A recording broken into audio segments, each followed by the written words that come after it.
күшті қияли әзілдермен сахнада менің досым Жекен Жакупов.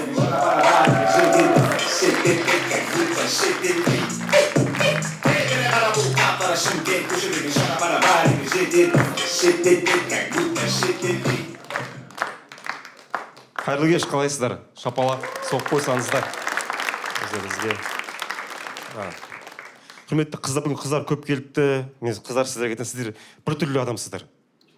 Шаштарың ұзын ба, сонда. Айтамын, ондай емес. Мен қазір айтамын неге бір түрлі. Мысалы, өткенде бір отырыста отырмыз, досым бар, бәріміз бір отырыста отырмыз. И досым бір қызбен танысып отыр. Бір қызбен танысып отыр да. Досым танысып отыр и айтты: как вас зовут? Лунара. Лунара. Лунара деді. Вы не похожи на казашку деді. И ана қыз тұрды да. Да.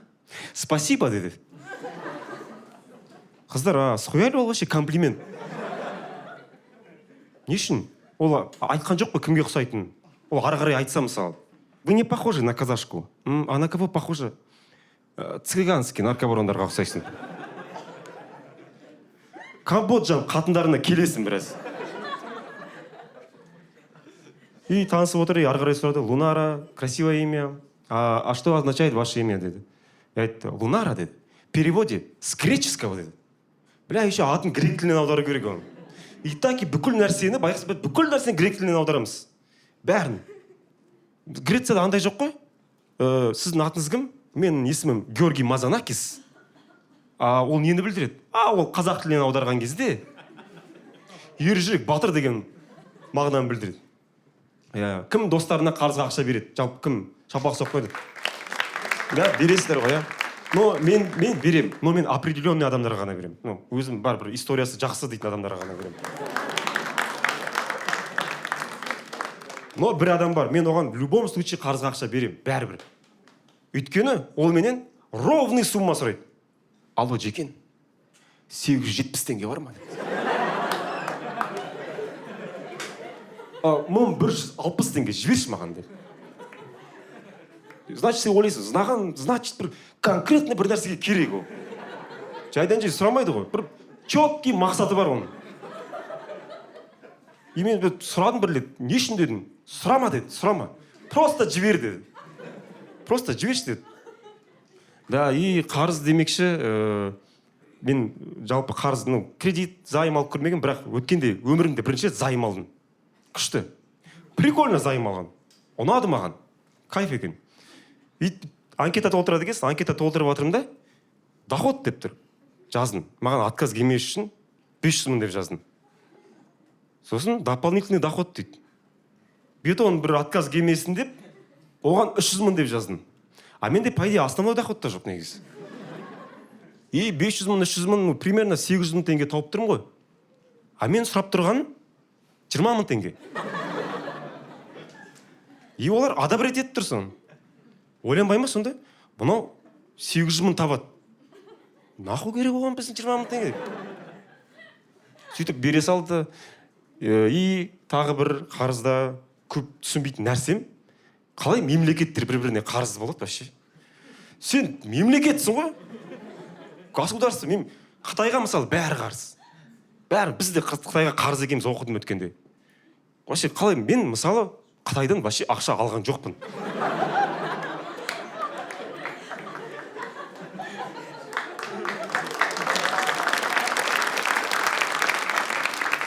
Мен Қытаймен общение жоқ менде Қытаймен вообще. Түсінбеймін. И вообще қалай болады? Получается, бізде финансқа жауап беретін бір адам бар, финансқа жауап береді. И звондайды Қытайға. Алло, Қытай. Алло, Қытай, қалайсың? Қытай. Амансың ба? Үй іші қалай, Қытай? Үшіне дейін 100 миллиард береді Қытай, пожалуйста. Үші күні как раз Байқоңырдың арендасының ақшасы түседі.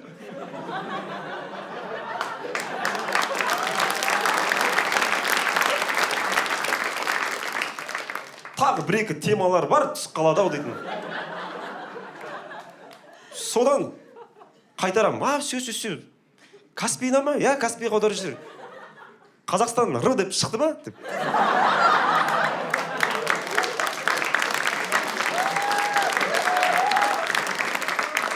Рахмет. мен өткенде бір обидно жағдай болды. Обидно дегенде үй жақта түнде магазинге шықтым. Түнгі 11:30 ба сондай. Шықтым, түн болса да магазинге адамдар спокойно кіріп шығып жүр.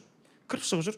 И мен алдымда 4 жігіт кірді, кіріп өтіп кетті. И мен кірген кезде кассадағы қыз почему-то айтты: біз 11-ден кейін ішімдік сатпаймыз деді. Маған обидно болып қалды. Қанша басқаларға да айтсашы, кіріп шығып. Мен обидно болды. Түсінемін, конечно, түрім ішетін адамға ұқсайды енді. Жасырып не керек? Вряд ли мен гречка алуға кіріп тұрмын ана жерде. И кірдім да, айттым: қарындас дедім, сіз қателеспеңіз. Мен нан алуға келдім дедім. Мен қазір нан аламын. Копченый балық аламын сосын. Бір соленый огурцы аламын. Чечил аламын дедім. Құрт аламын. Ішімдік албаған мен уже дедім. Байқайсыздар ма, то есть сленг сөздер мода болып кетті. Мода болғанда уже қаншама болды, мода айтып. Ал сленг сөздер дегеніміз ол просто бір определенный сөздің ағылшынша переводы.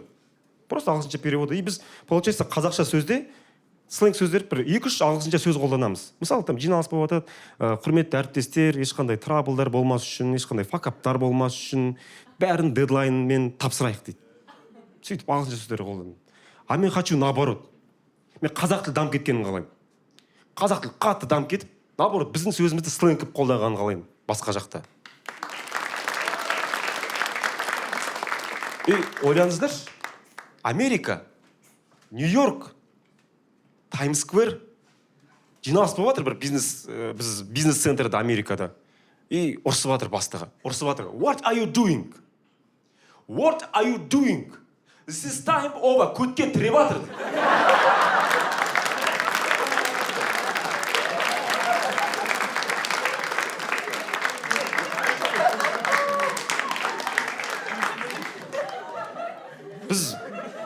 Бізге де сол сөзді қолдану керек дедлайнның орнына. Мысалы, дедлайн деген мен вообще мойындамаймын ол сөз. Маған дедлайн келе жатыр десе, напряг жоқ. Көтке тіреп жатыр десе, жасау керек ол.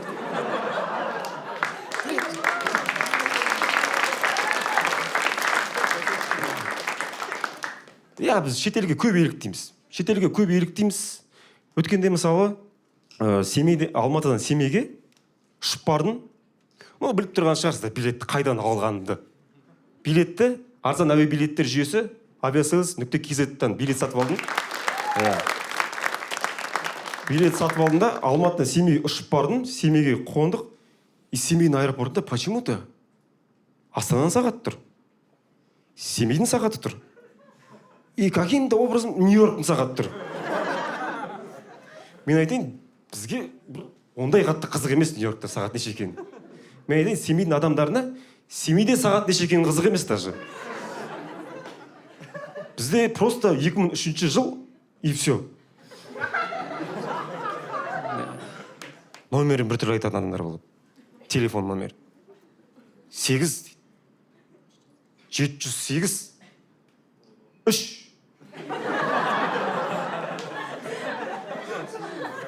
76 418 7 деп.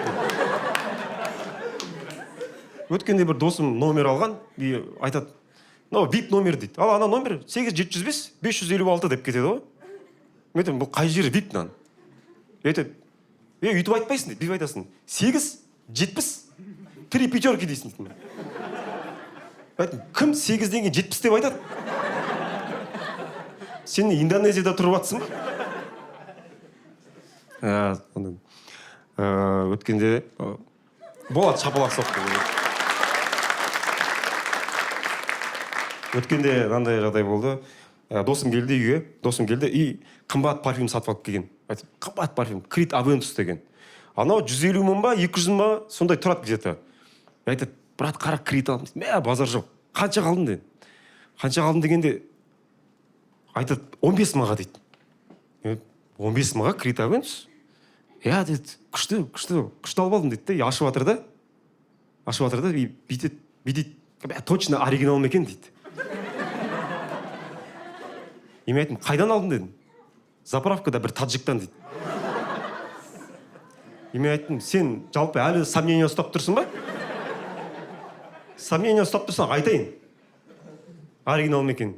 Сөйтіп ашты да көрді, анау оригинал емес екен дейді. Жарайды дедім, ничего, просто положениясына кіре салдым, просто таджиктің дейді. Просто қайта алмай тұр екен, парфюмдар сатып жүр екен, қайта алмай жатырмын дейді. Өйттім, ол қайта алмай жатқан адам. Қалай ол ойланады ол? Мен қайта алмай жатырмын. Резко бизнес бастап жүру керек маған. Резко бизнес бастап жүрсем, бір парфюмдар алып, сатып Тәжікстанға жетіп алсам, дальше попрет. Сонда жалпы мен парфюмді қымбат, көп ақша құртады адамдар түсінбейді парфюмға. 200 мың теңге, 150 мың қалады. Мен өзім арзан қала салам. И өткенде сөйтіп бір парфюм бітіп қалды, бір любой жерге кіре салдым. Ала салайын осы жерден деген сияқты. Ана жер енді прям арзан енді. Ана жер Хостовармен бірге болады ғой, парфюм. Белизді алып кетуге болады ана жерден. Парфюмді тексергенде, бір андай искегенде, біз арасында запахты сбивать ету үшін кофе искейміз арасында. Маған көп парфюм берді, біріншісін иске көрдім. Онша емес, нашар, неге ұқсайтынды білмеймін. Сосын кофе искедім, екіншісін берді. Онша емес, тоже. Кофені искедім, үшіншісін берді, тоже онша емес. Сатушы айтады, сізге қайсы больше ұнады дейді. Маған больше ұнаған кофе.